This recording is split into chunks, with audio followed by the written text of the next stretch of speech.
ஆன்மீக சொந்தங்கள் அனைவருக்கும் வணக்கங்க. இன்றைக்கி நம்ம சேனலில் என்ன மாதிரியான விஷயங்களெல்லாம் பார்த்து தெரிஞ்சுக்க போகிறோம் அப்படின்னு பார்த்தீங்கன்னா, மகர ராசியில் சேர்ந்தவங்களுக்கு இந்த மே மாதம் 26ஆம் தேதி அன்று அமாவாசையானது நடக்க இருக்குது. இந்த அமாவாசைக்கு பிறகு இவங்க வாழ்க்கையில் சில பல மாற்றங்கள் எல்லாம் நடக்க போகுது. அந்த விஷயங்கள் உண்மையாலுமே நன்மை தரக்கூடிய மாற்றங்களா இல்லை தீமை தரக்கூடிய மாற்றங்களா?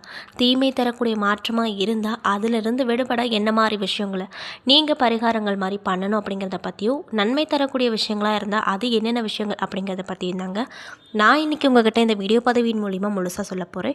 இந்த பதிவில் சொல்லக்கூடிய எல்லா விஷயங்களுமே இந்த மகர ராசியை சேர்ந்தவங்களுக்கு ரொம்பவே பயன் தரக்கூடிய விஷயங்களாக கண்டிப்பாக இருக்கும். ஸோ வீடியோவை ஸ்கிப் பண்ணாமல் தொடர்ச்சியாக பாருங்கள். அது மட்டும் இல்லாமல் உங்களுக்கு ராசி அதிபதியாக இருக்கக்கூடிய அந்த சனி பகவானை உங்களுக்கு ரொம்ப பிடிக்கும் அப்படின்னா இந்த வீடியோக்கு ஒரு லைக் பண்ணிவிட்டு நம்மளுடைய கமெண்ட் பாக்ஸில் சனி பகவானுக்கு போற்றி அப்படின்னு சொல்லி மறக்காமல் பதிவிடுங்க.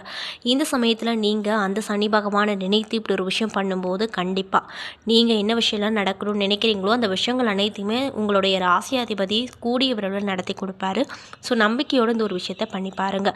மேலும் இது போன்ற ஆன்மீகம் சம்மந்தப்பட்ட வீடியோஸ் எல்லாம் நீங்கள் முழுசாக பார்க்கணும் அப்படின்னு நினச்சா நம்ம சேனலை மறக்காமல் சப்ஸ்கிரைப் பண்ணிவிட்டு கீழே இருக்கும் பெல்லைக்கானையும் மறக்காமல் கிளிக் பண்ணுங்கள். அப்போ தான் நம்ம சேனலில் போடுற ஒவ்வொரு வீடியோவுமே நோட்டிஃபிகேஷனாக உங்கள்கிட்ட வந்து சேரும். ஸோ இப்போ வாங்க நம்ம வீடியோக்குள்ளே போய் முழுசாக பார்த்து தெரிஞ்சுக்கலாம். ராசியிலேயே அதிக புகழ் வெளிச்சம் இல்லாதவங்க, பகட்டு இல்லாததும் இந்த மகர ராசி தாங்க.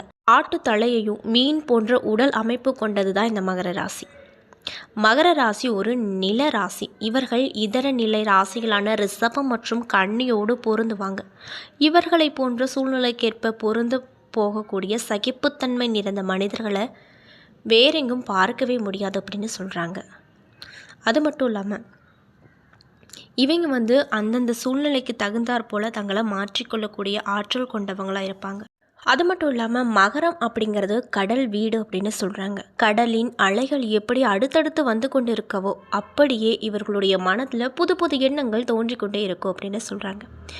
எப்போதும் மற்றவர்களிடம் புது ஐடியா இருந்தால் சொல்லுங்க என்று கேட்டபடி இருப்பாங்க. சோர்வு அடைய மாட்டாங்க. வாழ்க்கையில் தோல்வி அடைந்து அதால பாலத்துக்குள்ளே சென்றாலும் கூட மறுபடியும் விறுவென்று எழுந்து நிற்பாங்க. உங்கள் ராசிக்கு அதிபதி இரக்க சுபாவத்தை கொண்டிருக்கக்கூடிய சனி அப்படிங்கிறதுனால மனித நேயத்தோடு செயல்பட விருப்பமுடையவங்களா இந்த மகர ராசிக்காரங்க இருப்பாங்க. அது மட்டும் இல்லாமல் 2வது இடமான தன குடும்ப வாக்குஸ்தானத்திற்கு சனி அதிபதி அப்படிங்கிறதுனால அதிக அளவில் பணம் வைத்து கொண்டிருந்தாலும் கூட திடீரென்று ஏற்படும் செலவுகளுக்காக பணத்தை தேடுவீங்க. பொருளாதாரத்தை பொறுத்த வரைக்கும் ஏற்ற இறக்கங்களாகவே உங்களுக்கு இருக்க செய்யுங்க. மேலும் உங்களுடைய வாழ்க்கை துணையை பற்றி சொல்லணும் அப்படின்னு பார்த்தீங்கன்னா 7வது இடத்திற்கு அதிபதியாக சந்திரன் வராரு. மேலும் உங்களுடைய வாழ்க்கை துணை காரசாரமான மிக்கவர்களாக இருப்பாங்க. உங்களை விட நிதானமாக யோசித்து செயல்படக்கூடிய நபர்களாக இருப்பாங்க. உங்களின் வேகமான செயல்பாடுகளை விவேகத்தோடு சமாளிப்பாங்க. வாக்கு சாதுர்த்தியம் பெற்றவர்களாக இருப்பாங்க. மேலும் 10வது இடத்திற்கு அதிபதியாக சுக்கிரன் வருவதால் வாழ்க்கையின் மத்திய பகுதிக்கு மேலே சொந்த தொழிலில் இறங்குவீங்க. அது மட்டும் இல்லாமல் எங்கே பணம் புகழ் சேர்ந்து கிடைக்குமோ அங்கு வேலை செய்யவோ விருப்பமுடையவங்களாக இருப்பீங்க. உயர்ந்த பதவி யோகம் கிடைக்கும். சுக்கிரனின் ஆதிக்கம் காரணமாக கலைத்துறையில் இருக்கக்கூடியவங்க எப்பொழுதும் நிறைய விதமான மாற்றத்தை பார்த்து கொண்டே இருப்பீங்க. மேலும் உங்கள் ராசிக்கு 12வது இடத்திற்கு அதிபதியாக குரு இருப்பதால் உங்களின் செலவு ஆன்மீகம் சார்ந்த விஷயங்களில் இருப்பது உங்களுக்கு நன்மையை கொடுக்கும் அப்படின்னு சொல்லப்படுது. சனியின் பூரண ஆதிக்கத்தில் பிறந்திருக்கும் உங்களுக்கு திருமாலிடம் மாறாத பக்தி இருக்கும். அது மட்டும் இல்லாமல் சிவவம்சத்தின் சாரமாக சனி இருப்பதால் பெருமாளை வழிபடுவதே மிக விருப்பமுடையதாக இருக்கும். மேலும் கடல் என்பது சனி பகவானின் ஆதிக்கத்துக்கு உட்பட்டது. மகரத்தை மகர கடல் என்றே அழைப்பாங்களாம். பார்க்கடலில்தான் மகாவிஷ்ணு சயன கோலம் கொண்டிருப்பார். எனவே சயன கோலத்தில் மகாவிஷ்ணு அரங்கநாத பெருமாளாக சேவை சாதிக்கும் கோவில்களை அனைத்திலுமே நீங்கள் வழிபட உகந்ததாக சொல்லப்படுது. குறிப்பாக திருக்கடல் மல்லை என அழைக்கப்படும் மாமல்லபுரம் ஸ்தலசயன பெருமாளை வழிபட சிறப்பான பலன்கள் உங்களுக்கு கண்டிப்பாக கிடைக்கும் அப்படின்னு சொல்லப்படுது. மேலும் இந்த மகர ராசியில் இருக்கக்கூடிய நட்சத்திரங்கள்லாம் என்னென்னு பார்த்தீங்கன்னா உத்திராடம் 2, 3, 4 பாதம் நட்சத்திரம், திருவோணம், அவிட்டம் 1, 2 பாத நட்சத்திரங்கள் அடங்கியிருக்கு அப்படின்னு சொல்லப்படுது. இப்படிப்பட்ட அன்பு நேயர்களுக்கு இந்த அமாவாசைக்கு பிறகு என்னென்ன விதமான சிறப்பான நிகழ்வுகள்லாம் நடக்க போகுது அப்படிங்கிறத பற்றி தான் நான் இன்றைக்கி உங்ககிட்ட இந்த வீடியோ பதிவின் மூலிமா முழுசாக சொல்ல போகிறேன். ஸோ வீடியோவை ஸ்கிப் பண்ணாமல் பாருங்கள்.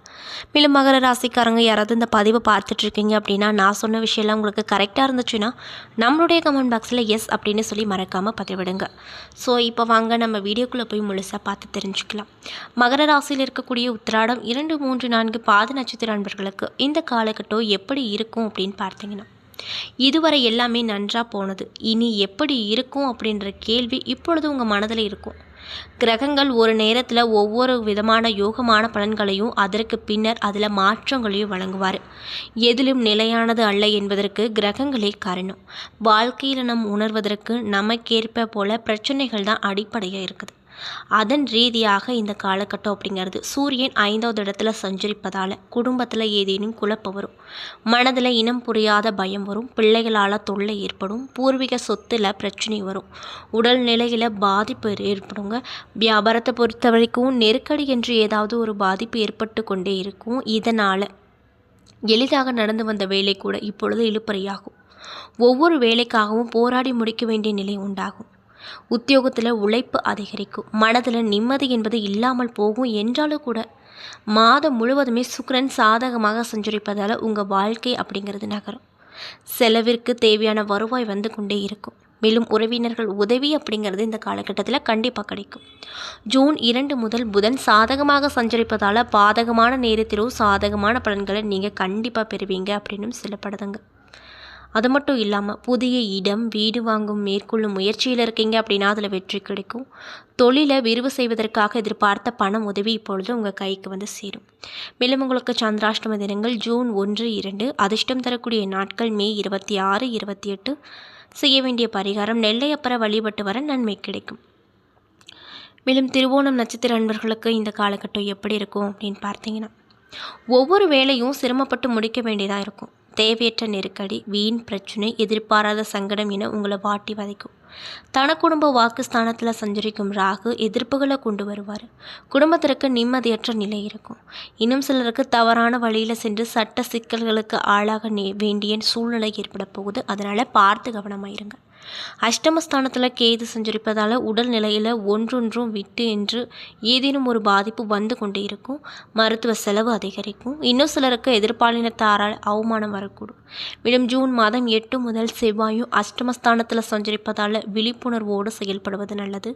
உங்கள் வேலை உங்கள் குடும்பம் என்ற எண்ணத்தோடு நாட்களை நகர்த்த வேண்டும் அப்படின்னு சொல்லப்படுதுங்க. அது மட்டும் இல்லாமல் மாணவர்களுக்கு வேறு சிந்தனைகளுக்கு இடம் கொடுக்காமல் படிப்பில் மட்டுமே கவனம் செலுத்துவது நல்லது. மேலும் உங்களுக்கு சந்திராஷ்டம தினங்கள் ஜூன் 2, 3. அதிர்ஷ்டம் தரக்கூடிய நாட்கள் மே 26, 29. செய்ய வேண்டிய பரிகாரம் காலதீஸ்வரரை வழிபட சங்கடம் விலகும். மேலும் அவிட்டம் 1 மற்றும் 2 பாத நட்சத்திர அன்பர்களுக்கு இந்த காலகட்டம் எப்படி இருக்க போகுது அப்படின்னு பார்த்தீங்கன்னா, உங்களுடைய நட்சத்திராதிபதி அப்படின்னு சொல்லக்கூடிய செவ்வாய் ஜூன் 8 வரைக்குமே சப்தமஸ்தானத்தில் சஞ்சரிப்பதால் எதிர்பாராத பிரச்சனைகளை சந்திக்க வேண்டி வரும். அவர் நீச்சமாக இருப்பதால் தலைக்கு வந்தது தலைப்பாகையோடு போனது போல உங்கள் கௌரவம் காக்கப்படும்.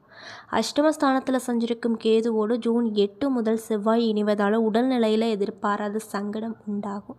மருத்துவ செலவு அதிகரிக்கும். இன்னும் சிலருக்கு விபத்தையும் சந்திக்க நேரிடும். அப்படிங்கிறதுனால இந்த காலகட்டத்தில் அனைத்திலுமே நீங்கள் நிதானமாக இருப்பது அவசியமான ஒரு விஷயமாக பார்க்கப்படுது.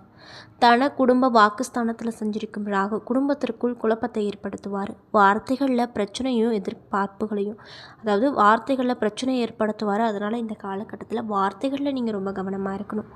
கிரக சஞ்சாரத்தின் இந்த நேரத்தில் உங்கள் உடல்நிலை மையப்படுத்துவதில் எச்சரிக்கையாக இருப்பது அவசியம்.